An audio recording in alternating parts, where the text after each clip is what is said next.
Dadamu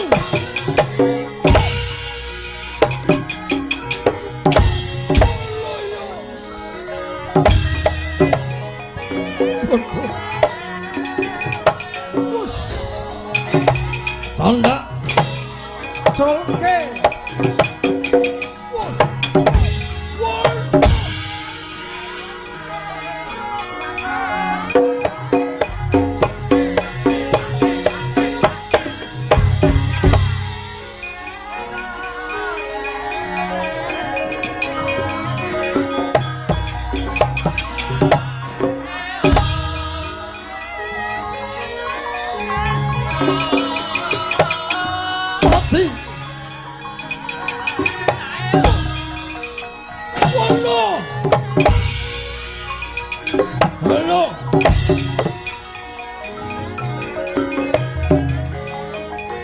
Sembelih kowe.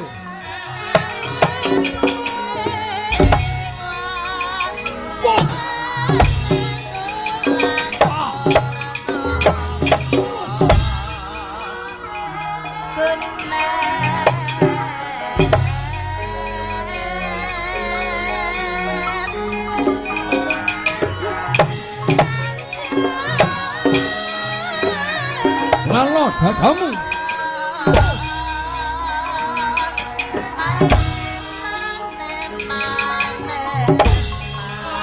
Edian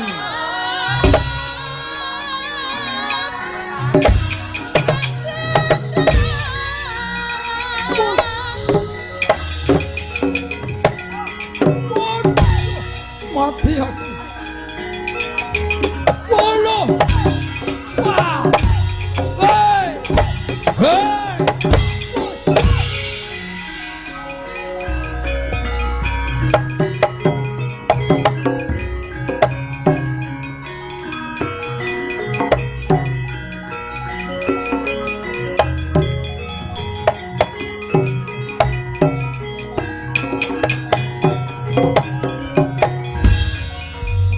Durnaina panalinganira lumajaring ratri lumajaring ratri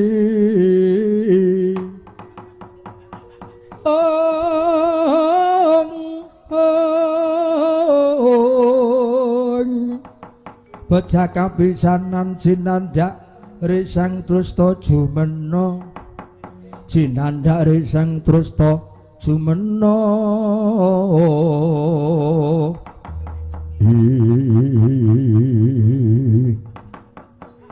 Kakang Durna dipante sing kuni pripun Di Petruk kendel awit gadah piyandel wujudipun pusaka dadi wujud pusaka ning Sencaki sing ndombani Petruk yen upama Petruk mboten dibantu Sencaki janjanipun ajeng wangsul teng Karang Gedempel matur dateng ngangger Werkudara ning Petruk le panggah merga duweni piyandel Sencaki meger-meger teng mriki nadan Sencaki mbelani Petruk ning kula yakin niki mangke Sencaki kalih Petruk mesti calone kalah ngagem dasar napa dasare mangke anak kula sing maju teng Palagan anak kula Swatama kula dawuh maju wonten Palagan dijuni cobi mawon Kakang Durna nggih Swatama Ma anakku nggar Swatama yen wis rampung le madang diselehke piringe singkirke gelase wetenge wis wareg wis diwarki nyambut gawe Petruk cekelon nggar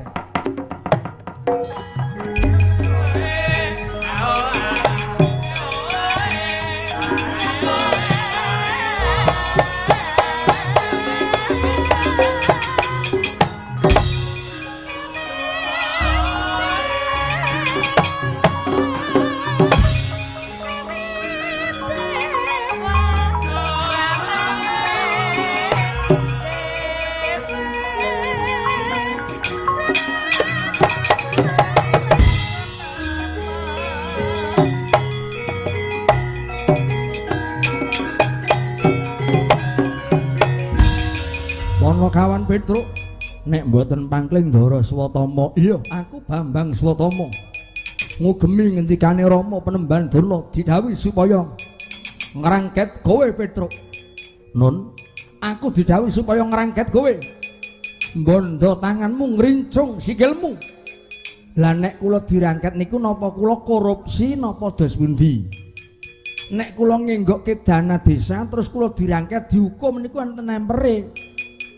Nek kula ngapusi duweke wong liya, kula dicemplungke gedhong pakunjaran niku memper.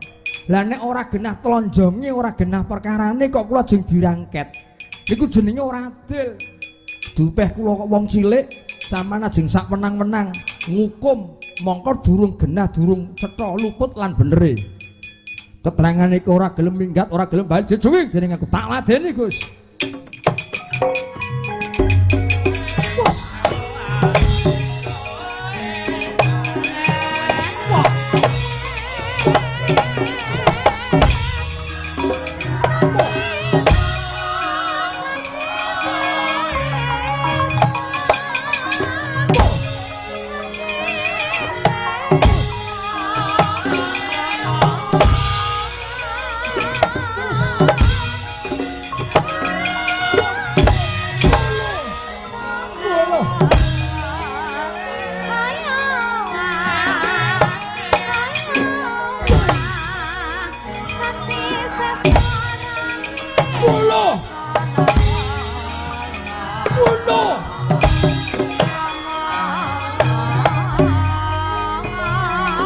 Suwatama menang. Yo.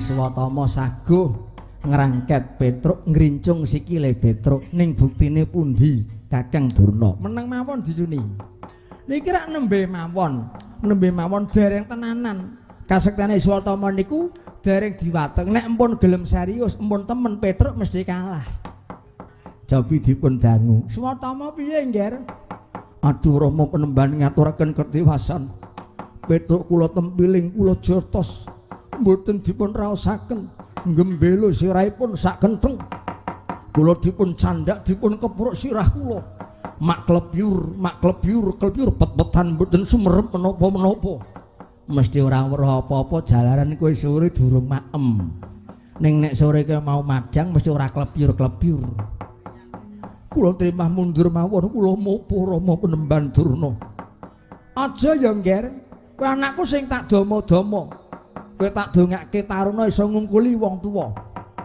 Aja mundur. Kena mundur syaratnya yen Petruk wis mati, syaratnya Sencaki wis modar.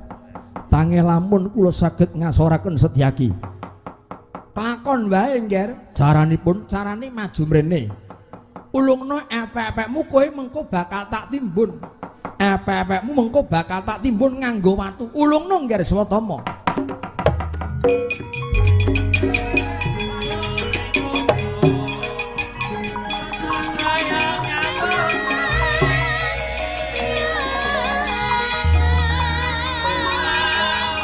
Ulungna tanganmu.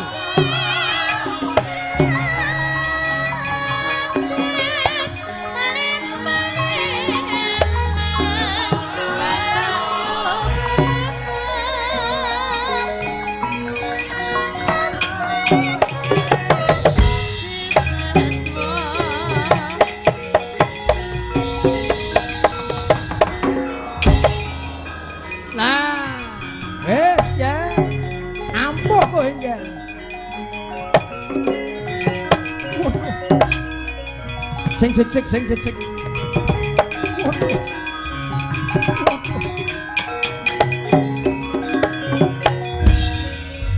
Nek ngarep mburi ora imbangi pancen ngono kuwi.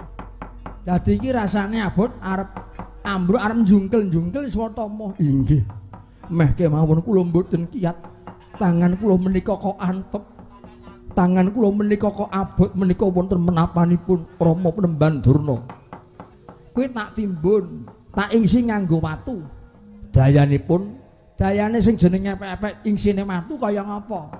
Lah mbok Petruk ampuh Sencaki ampuh ketiban watu melotas bathuke. Tamakno ngger, tak botohi saka mburi ngger Suwartama.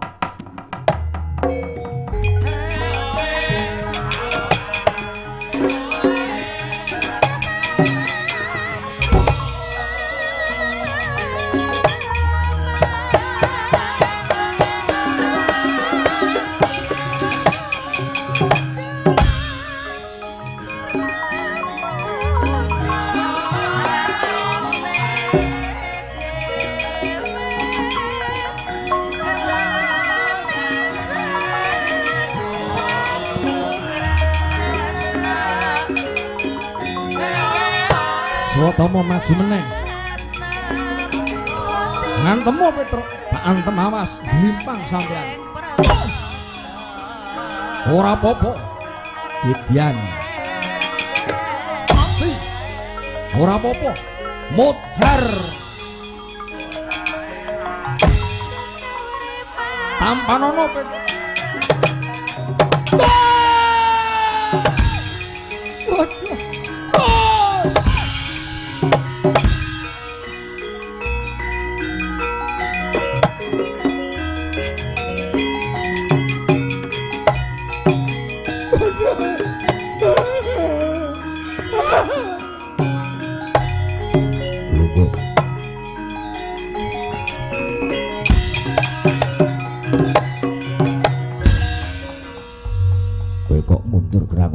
Ngaturaken kerti masal Ndara Sencaki.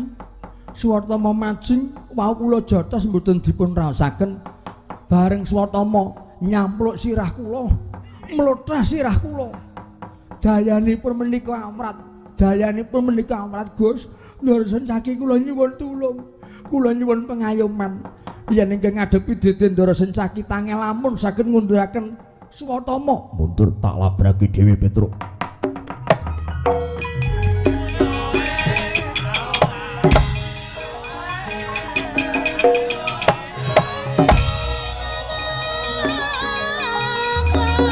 Wah, Sencaki kowe. Kowe botohe Petruk. Kowe dadi botohe Petruk. Ora ana botoh. Lho, nyatane kowe sing ndombani Petruk. Yen kowe bener sing ndombani Petruk dadi botohe Petruk, tak katun sak dosamu dibantanganku. Kelakon jungkel sawurunga Sencaki. Bodake jajal.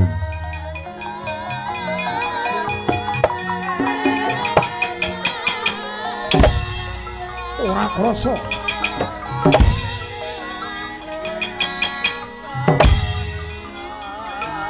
Tampanono. Oh! Mati kowe. Wes.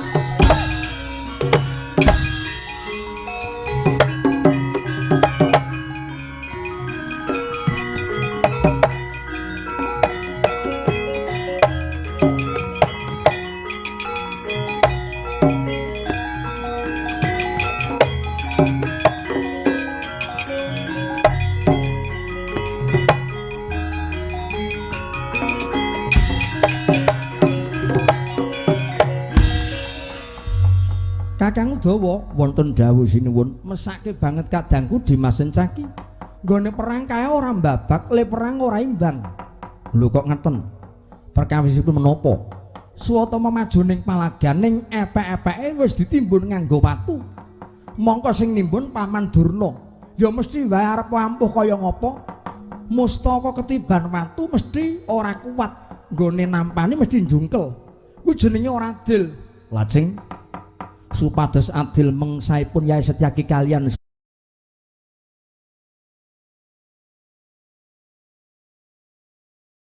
Suwartama raning mungsuhe wis nakal nganggo cara ora jujur ora sak mesine mula kudu diimbangi ya ora jujur. Lajeng caranipun carane epek-epek Dimas Sencaki mengko ditimbun nganggo waja.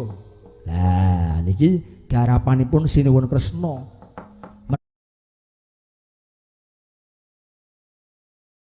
Mergi nuwun sewu ingkang saged murba masesa menika namung panjenengan.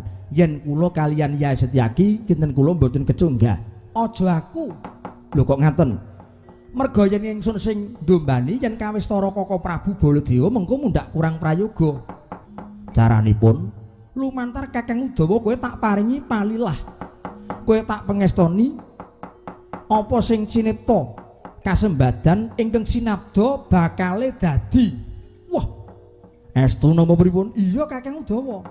Wis sak karepmu, sak ucapmu, kowe engko nimbun kekuatan epek-epek sencaki ditimbun nganggo waja. Lah le mandi niku pripun wong kula tirakat ya mboten diparingi pusaka mawon